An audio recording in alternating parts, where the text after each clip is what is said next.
Don't worry everyone, the panic is over, the problem has been sorted, there is no more crisis. Yes, climate change, previously known as global warming, previously known as the greenhouse effect, that's been sorted.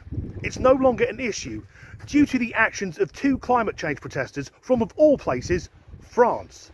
Let's have a look at their actions and see how they've most likely saved humanity.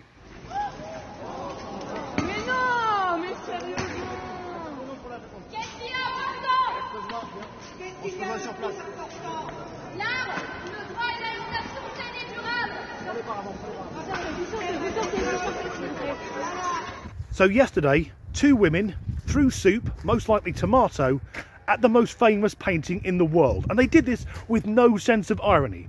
You see, their concern about climate change is that it will drive up the costs of food, meaning many poorer people won't be able to eat. So they took some food that had nothing wrong with it, which could have been used to feed some starving people, and threw it at the Mona Lisa, which is insured for $1 billion. Housed at the Louvre in Paris, the Mona Lisa sits behind bulletproof glass, or ballistic glass to use the correct terminology. In fact, I think it's fair to say that if an atom bomb fell on the French capital, the only thing that would survive is Da Vinci's masterpiece. There's also a widespread rumour that that might not be the real Mona Lisa, that that's a fake and the real one is kept in an underground bunker. So what was throwing soup at it going to achieve? So the protest group, whose name translates to mean food response in English, they're concerned about the cost of food, so as we've seen, they like to take it and throw it away. It's the equivalent of an animal rights movement pushing a puppy into a blender. They form part of the global A22 group. In this case, the A22 isn't the main road to Croydon, but another organisation within this umbrella group is the British attention-seeking half-wits Just Stop Oil. Back in October of 2022, Just Stop Oil carried out a similar act of vandalism, going to the National Gallery in London and throwing tomato soup over the Sunflowers by Vincent van Gogh. They then superglued themselves to the wall. What is it about tomato soup that makes protesters feel the need to loz it at the world's finest artworks?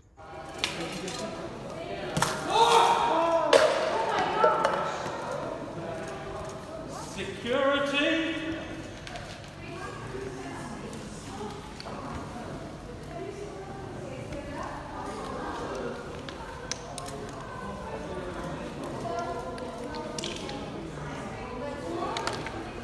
I find it interesting that in both cases the protesters are female, who just stand there waiting to get arrested because they know they're going to get a tiny fine and a slap on the wrist.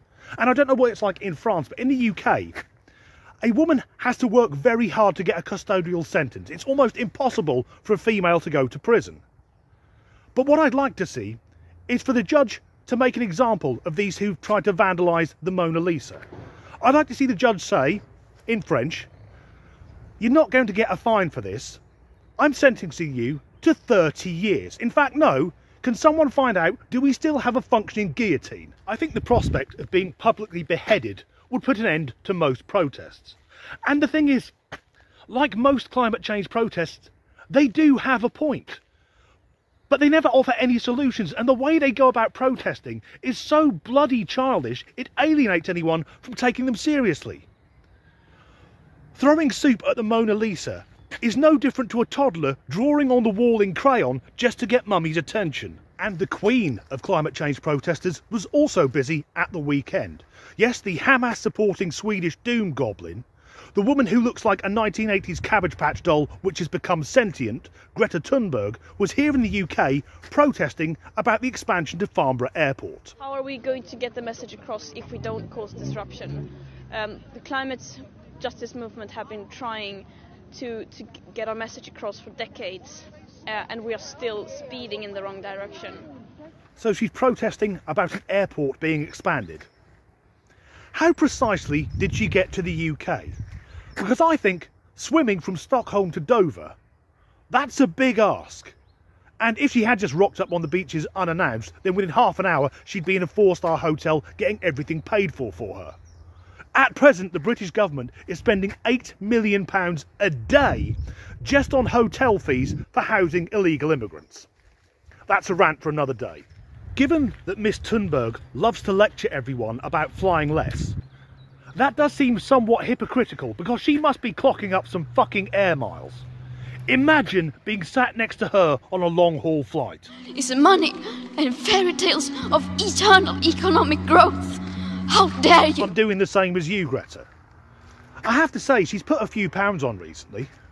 Greta hasn't been throwing her food at priceless artworks. And am I alone in thinking this? Or does all that girl really need is a damn good fucking? Give the young woman some dick and she might stop being so fucking miserable. That being said, I don't want to be cruel, but she's not really a looker. She's a borderline double bagger. For anyone watching from outside the UK, a double bagger is a British term meaning a woman who, before you can bring yourself to make love to her, you have to put a paper bag over her head and then put a bag over your own head in case hers falls off. So that's climate protesting at the beginning of 2024. A 21-year-old Swedish woman who spends her time flying around the world to tell everyone else they shouldn't be flying around the world. And two French women who were so concerned about the cost of food, they took some perfectly good food and threw it away.